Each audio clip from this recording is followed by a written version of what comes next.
Something? Can I? Oh, yeah, you can take this. I'm sorry to. No worries. I'm pretty.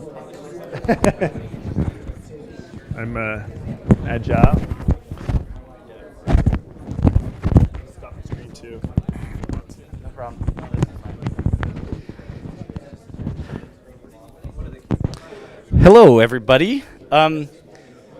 Welcome to our meetup today. We are actually streaming live, so it's working this time. It didn't work last time, but this time it's working. And I just want to let you all know that today's meetup is sponsored by Genesis Block, who's doing some awesome stuff. And we have somebody from Genesis Block in the audience today. We are graced with Camilla's presence, right? It's kind of on the spot. Come on up, yeah, if you would. She wasn't planning on talking about what Genesis Block is doing today, but since she's the only one from the company here, we figured we'd have her do that. So Cool.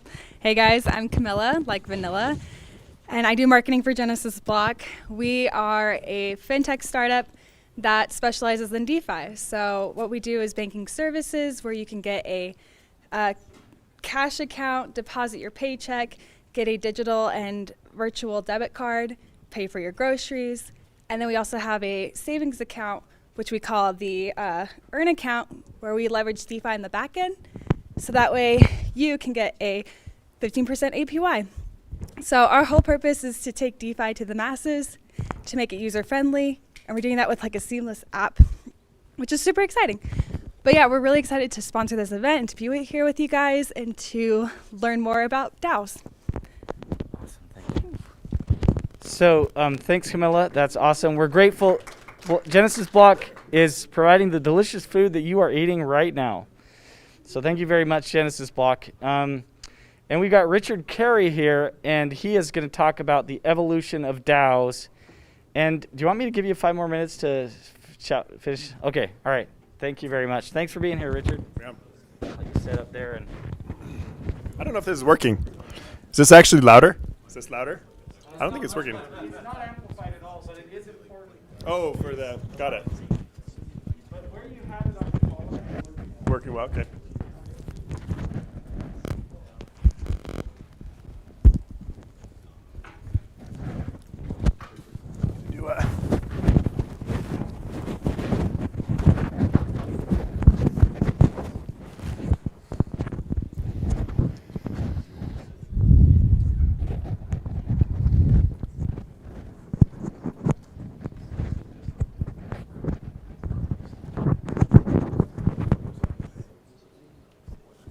Is that good?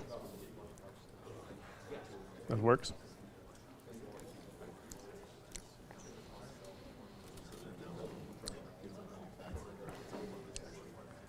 Okay, we good to go? Okay, let's get started. Appreciate the opportunity to talk today in the meetup. It's been awesome. Thank you, Carl, for setting these up. It's been really fun to come meet people in Utah that are into crypto. My name is Richard Carey, and I work on a non-pegged stablecoin. So a stablecoin that's not pegged to not the US dollar, not any fiat currency. And been doing that for about 18 months. Still not launched. We've launched repeatedly on the test net. It's very experimental, and so we want to make sure that it's very secure and it's not going to blow up like other stablecoins that we know of. Sorry, can I ask Yeah. a question real quick about that? Oh, sure. Did you say non-pegged or do you mean non-backed? Both, actually. How is a stable coin not pegged? This is another discussion, so let's talk afterwards. All right, that's the money question. What's that? Can you repeat the question so that this? Oh, yeah. Perfect. So the question was, how is a stablecoin not pegged? Or backed. The not backed is a little easier if you look into algorithmic stablecoins. But the non-pegged, that is our secret sauce. So it's called Ice Water. And my brother's here as well, who we started this together. So if you have questions, he knows a little bit more about the math. So today, what I'd like to do is talk through DAOs. DAOs are very amorphous. And so my hope today is that you come away with more questions than answers. Hopefully we can talk a little bit about some of the aspects of DAOs, and we can get some exposure to like what DAOs are. But like I said, it's still on the frontier of these organizations. And so I don't claim to have the answer necessarily. I just want to present some information and have some conversations about, my first question is, how do you structure a global organization? If you think of a corporation, it's tied to a government.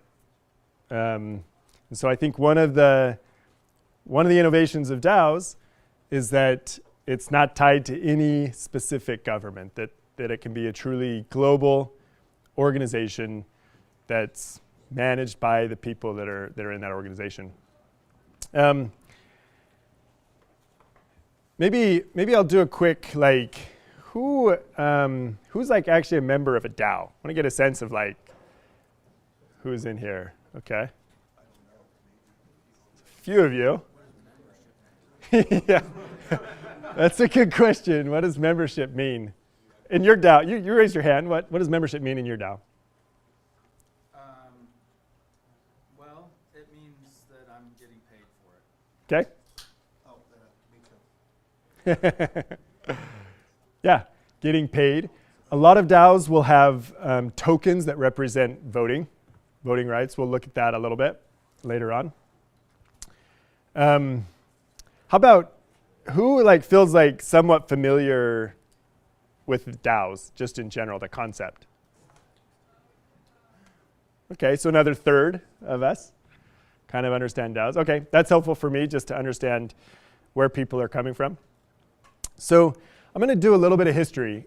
Probably the most well-known kind of DAO. I don't think doesn't necessarily call itself a DAO, but it is a global organization. And where this term started to develop was when Bitcoin started to grow and became kind of a global currency. And I still think Bitcoin is, in a lot of ways, sort of the ideal in a lot of ways in terms of not being tied to any government. Bitcoin is very extreme. There's not really any voting that happens. It's basically just the organization can make changes. So for example, one of the things that that you might read about if you start to look at the history of the Bitcoin organization is I think it was 2014, there was some controversy about Bitcoin not being able to manage enough transactions, like the throughput of Bitcoin. And so there was a segment of the community that wanted to increase the block size for things that were mined. And it actually created sort of a rift in the community. Does anyone know what happened from that back there? Yeah. Yep, exactly. So in this case, the organization actually couldn't come to a decision about what was best for the network. And it split the community and created Bitcoin Cash. We can see an interesting in that situation, Bitcoin Cash is still around, but it's not nearly as big as the Bitcoin network. So it's an interesting one. Moving on. Who knows what the original DAO was? Can anyone explain to me? It was called the DAO. It's a trick answer, actually. Yeah, it is a trick answer. The original DAO wasn't called the DAO, but it wasn't called a DAO at all. Well, so I'm referring to the one called the DAO. Yeah, I know Yeah. that one too. Yeah. What was that one? What was the DAO? The DAO, yeah. So I don't know how it came about, but basically it's like a decentralized venture capital fund built on Ethereum, and there was a bug in the code, and a bunch of people lost a bunch of money, and because a bunch of people lost a bunch of money, there were talks to like roll back what happened, and that was the creation of Ethereum and Ethereum class. Yep, exactly. Did everyone catch that? So for those on digitally, it's a good explanation. The DAO was an organization, a decentralized organization that allowed people to put money in and earn money basically on the Ethereum protocol.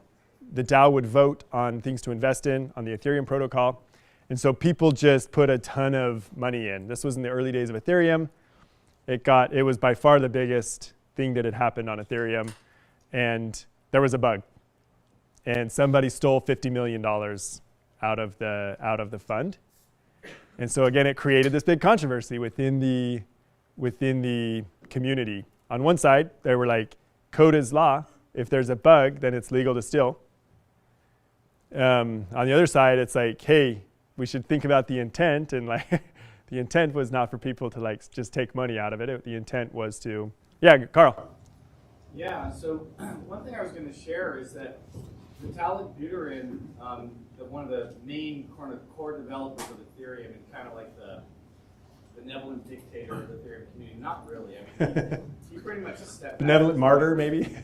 But he said, like immutability, in response to the DAO incident, he said, immutability is not that useful when you're heading towards a cliff at 90 miles an hour, right? And so his argument was just like, sure, we understand the argument of the like hardcore idealists about this, but he felt that the community was still very fledgling, we're just getting off the ground, and that it would deal such a heavy blow that at that stage of the game, it was the right thing to fork the code base. But he said that kind of event would never happen again, and in fact, there have been several similar events that have happened since then, and none of them have successfully persuaded the community to fork again.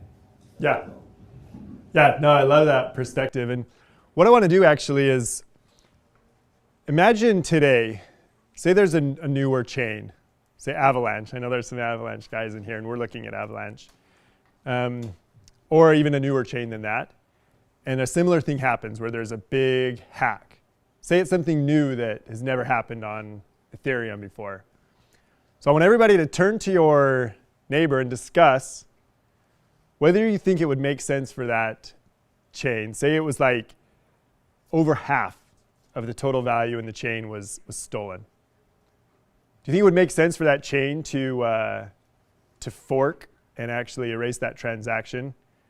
So spend a few minutes, talk to your neighbor about it, and then we'll have a little bit of a discussion about it afterwards.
Either way, it's no, but it's freedom.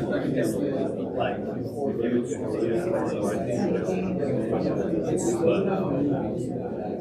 every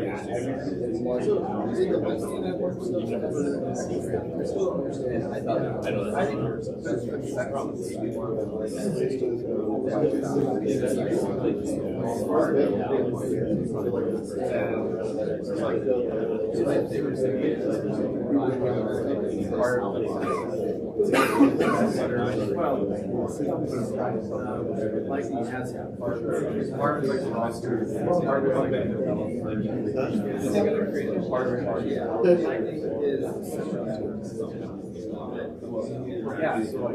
Yeah, basically, the investment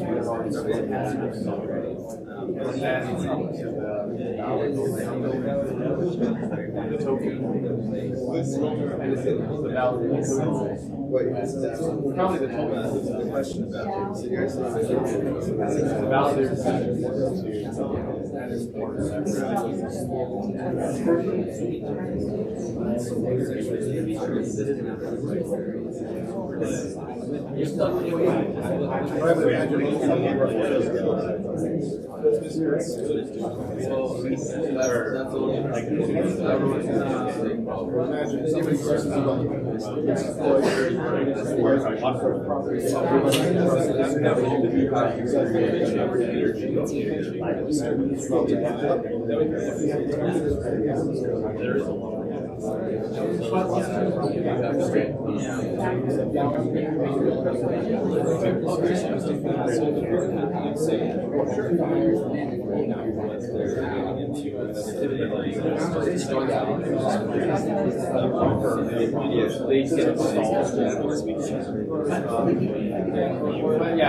Take a couple more minutes, and then we're going to discuss. Take a minute or two more.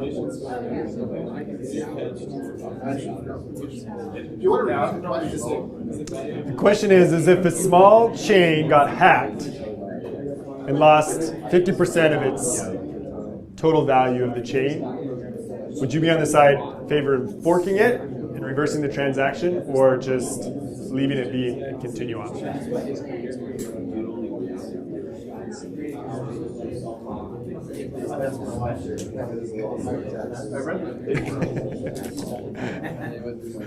got to share that one. The group. Ask your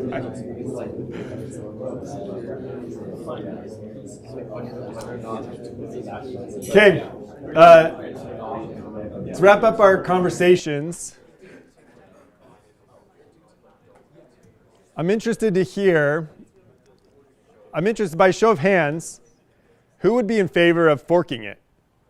Small chain. Okay, so maybe a little less than half. Who's in favor of just keep going and try to do it better next time? Okay, so it's maybe half and half, actually. Over unity, as it were. In this case, there probably would be a schism in the network. So we're going to do a little game to sort of like demonstrate some of these concepts. So I brought a $5 bill. It's not a ton of money, but might demonstrate a concept. I'm willing to give everybody in this room a $5 bill. This is kind of like a double or nothing bet in a group setting. Look, you'll notice that there's no talking. So stop talking to your neighbors. You had your chance. And the idea is that I think I counted 37 people, or 27 people. Maybe a couple more came in. Somebody double check. I'm going to ask for everybody to Venmo me on average $2.50. And if I get an average of $2.50 across everybody, I'm going to give everybody a 5. So you can double your money if everybody donates. Can I stop streaming at this point? No. I think this is legal. Carl, you tell me if this is... I'm a lawyer. Can we send more than 250? You can send more than $2.50. Well, you'd have to, because some people don't have Venmo. Okay. Oh, wait, we're not supposed to talk. No talking. You got to think about how much you want to contribute to this individually. 27 exactly. Let's count him. He's 28. He wants one. We're including Carl. I'm not included. 28. So that is, I think 28 is... Money already. I'm good. No talking. No showing your intentions, what you're going to do. I think that's like $68 or something. Let me see.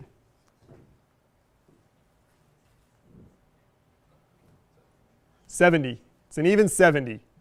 It's a clean number. So we're going to take a few minutes. Think about how much you want to donate to me. And by the way, like, I'm not giving it back. If you don't reach 70, then I'm keeping it. Think about how much you want to donate to me. I'd love any comments when you Venmo me to say why you donated that amount. And we'll kind of discuss afterwards. So we're going to we'll give you guys 5 minutes. Think about it. Does that work? Camera work? I have 0 in Venmo right now, so this should be easy to calculate too. Keep it open and see. I could lose some money here. I think I have potential could lose like $70 or something, so it's worth the risk.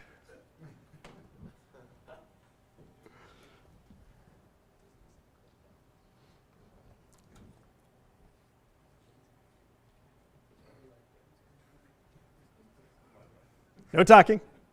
Do you accept crypto? Yes. I wish there was an app that was as ubiquitous as Venmo. Does Venmo do crypto? Maybe they do, and I don't know. But.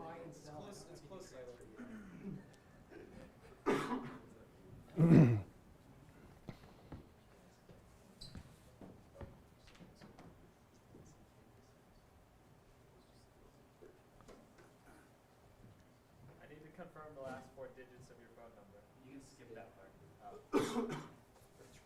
It's a risk. Hopefully you didn't donate like too much.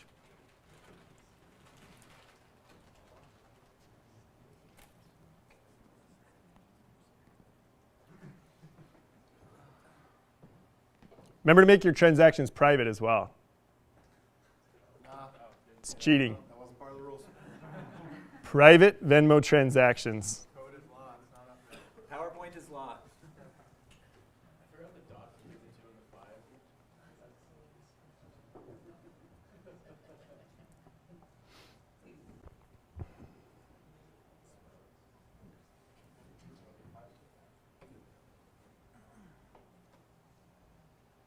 Okay, who needs more time? My transaction's not going through. It's just stuck on the load. Cheapskate. Thanks for organizing this.